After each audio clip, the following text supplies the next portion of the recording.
Hello everyone and welcome to video lecture on maximum flow problems. So first of all, let us understand what is this maximum flow problems. So in a graph theory, a flow network is defined as a directed graph involving a source and a sink.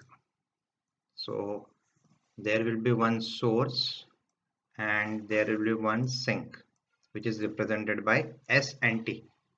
And in between this source and sink you will have multiple other nodes. It will be connected with some directions.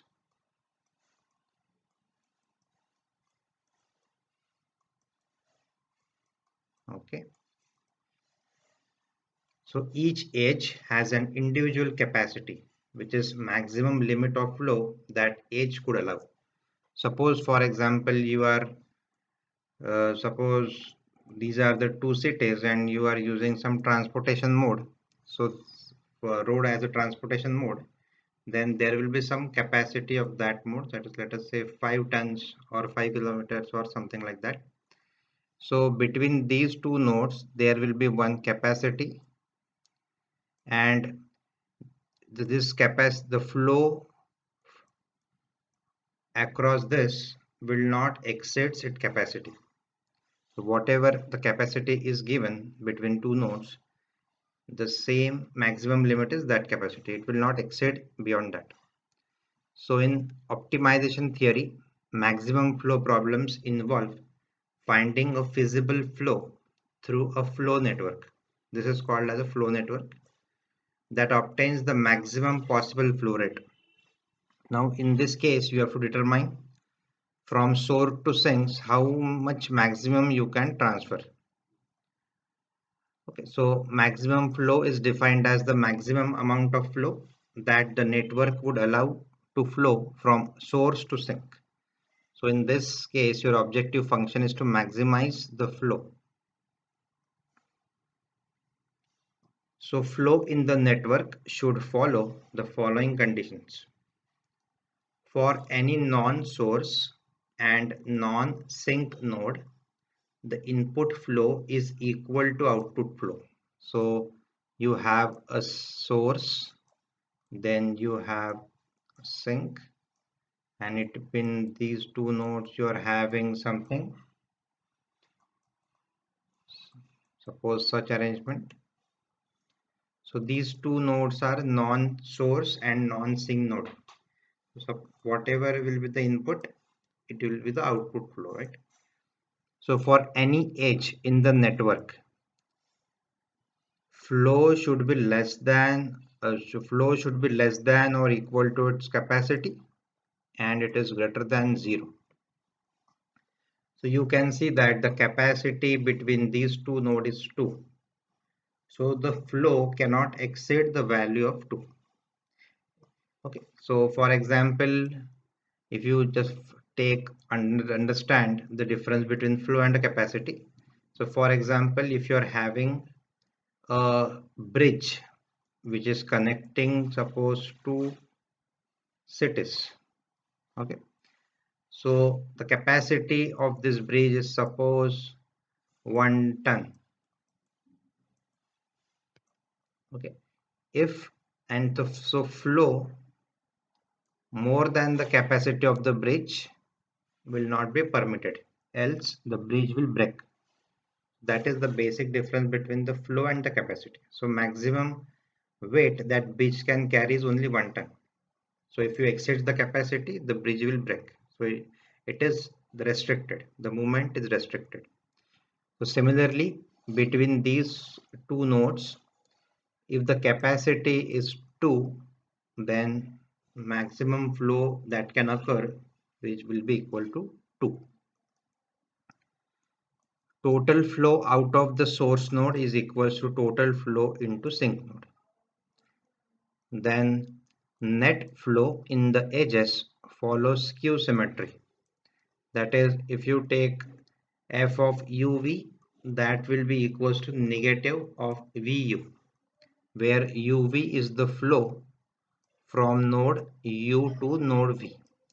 So if you take this is as node U and node V, so flow between U to V can be indicated by negative flow from V to U. Okay. So this leads to a conclusion where you have to sum up all the flows between two nodes, either directions, to find the net flow between the nodes initially. So I will explain this when we take a problem. So multiple algorithms exist in solving the maximum flow problems, but mainly we will be taking Ford-Fulkerson algorithm because due to its popularity.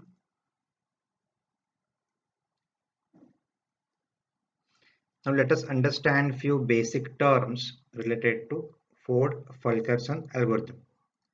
So suppose you have a network like this. So as I already said, this is a directed graph.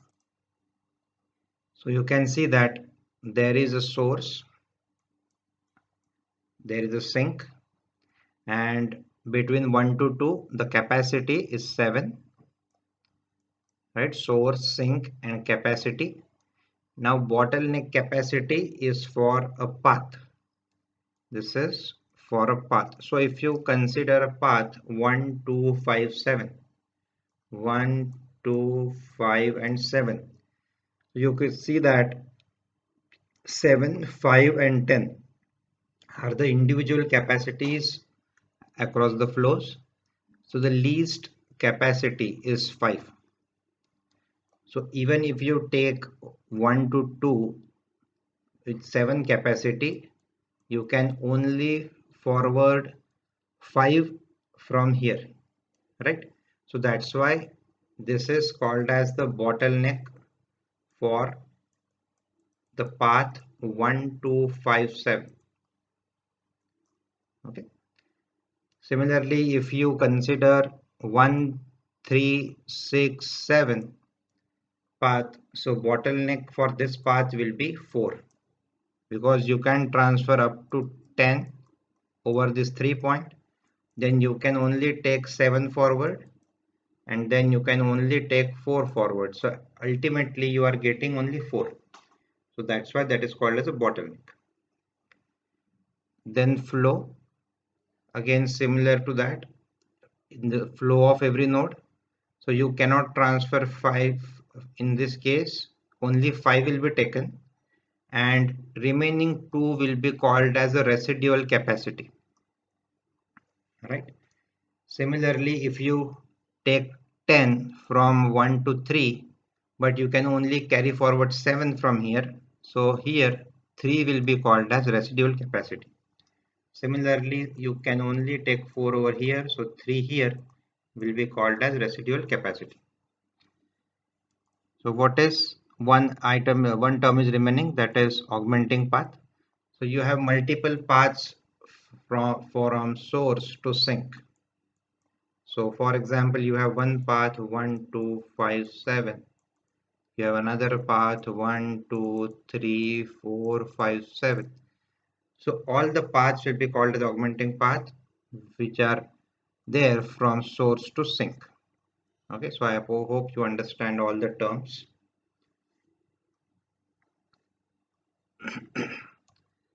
So again, this is explained with this. If you take a flow from 1 to 5, 7, this is called as a bottleneck capacity, and in this case augmenting path is 1 to 5, 7. Okay. Now in the network diagram we will be following this kind of arrangement so that it will be easy to understand what is capacity, what is flow, and what is residual capacity. So for example, if we consider this case, so we will be preparing these 3 rectangles, in which bottom right rectangle will represent its capacity. This is between 1 to 2, right? Or for this path only 5 can flow from 1 to 7, so that's why I have written 5 over here. So this 5 will be for all the nodes 1 to 2, 2 to 5 and 5 to 7. then the residual capacity is capacity minus flow, right? So for 1 to 2 node, 2 will be the residual capacity. For 2 to 5 node, 5 minus 5, so 0 will be residual capacity. Similarly for this, 10 minus 5, 5 will be residual capacity. So as per this, we will be formulating this. So let us consider this example. So similarly, I have put 3 rectangles on all the flows, right? So for just a better understanding, I have given here. So the first step is to start with 0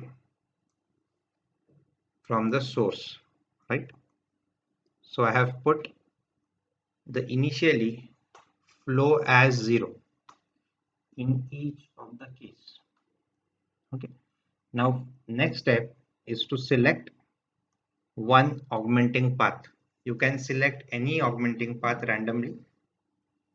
So I have selected 1, 2, 5, 7. Okay. So I have just highlighted it with the double arrow just to indicate which augmenting paths we are considering. So we are considering 1, 2, 5, 7, in which bottleneck capacity is 5 because this is the least 2 to 3. So therefore the flow which can take place is only 5. So here I have written the flow. So if the 5 is flowing from the path 1, 2, 5, 7, so I have written 5 over here, 5 over here, and 5 over here. So then you have to note down the residual capacities. So 7 minus 5, this is 2, 5 minus 5 is 0, and 10 minus 5 is 5. So 5 of 5 units, or you can say units, 5 units have already gone from 2 to 5 to 7, but 2 units are remaining, okay, which can flow from some other path. So similarly, now since this residual capacity is 0 in this case, means there is no capacity left to be transferred or transported from between 2 to the 5, right? So that's why I have indicated this with the red arrows. So any more units will not be able to flow between 2 to 5. I mean, this passage is blocked. After doing this, we have to select next augmenting path. Let us randomly take 1, 3, 6, and 7, which is again indicated by the double arrow. So you can see that the bottleneck capacity is 4 in this case, as it is less than 7 and 10. Now only 4 units can be transferred on the path 1, 3, 6, 7. Okay. So I have updated flow from 0 to 4, 4 and 4. And again calculated the residual capacities. 10 minus 4, 6, 7 minus 4, 3, and 4 minus 4, 0. As residual capacity becomes 0, you have to stop that path, you have to block that path. So again it is indicated with the red arrows. Now initially in the first iteration you had 5 as a flow from this path 1, 2, 5, 7, and then from 1, 3, 6, 7 you have transferred 4. So 5 plus 4, now total flow is 9. Okay.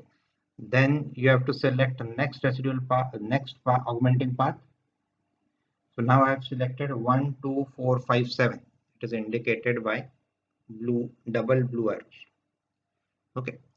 Now between 1, 2, 4, 1, 2, 4, 5, 7. The least residual is, this is 2, this is 3, this is 3, and this is 5. So bottleneck capacity is 2, right?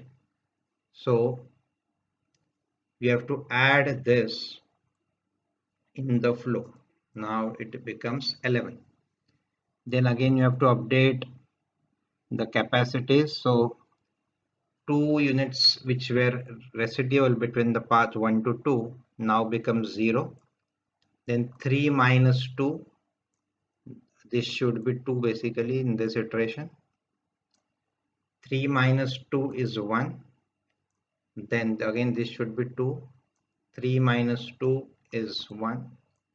And earlier it was 5 units left. Now 5 minus 2 is 3. Okay. So the new flow is 11. Again, this here it becomes 0 as residual capacity. So hence we have to block that path. Again, we have to check if any of the path is remaining. So you can still transfer between 1, 3, 4, 5, 7. Okay. So let us take that path. So 1 to 3, 3 to 4, 4 to 5, 5 to 7. Which is the least one? This is 6, this is 2, this is 1, and this is 3. So you can see that 1 is the bottleneck capacity, and hence you will go on adding 1 to the flow, right, and subtract 1 from residual capacities. So this 6 becomes 5, 2 becomes 1, and 1 becomes 0. Now as soon as it becomes 0, you have to stop this flow, right, and this 3 become 2. So total flow or maximum flow that could occur from 1 to 7 is 12. Now just check whether if there is any more path is left. So we will check that. So 1 to 3 you can go, 3 to 4 you can go, 4 to 6 you can go, but 6 to 7 you cannot go because this path is blocked. Okay. So, and there is no other path remaining. So hence this is the final maximum flow which could occur between 1 to 7. So that is nothing but the value of 12. So I hope you have understood the maximum flow problem. So if you feel there are any queries or difficulties, you can send your queries to untwistedlearning@gmail.com. Thank you for watching and have a nice day.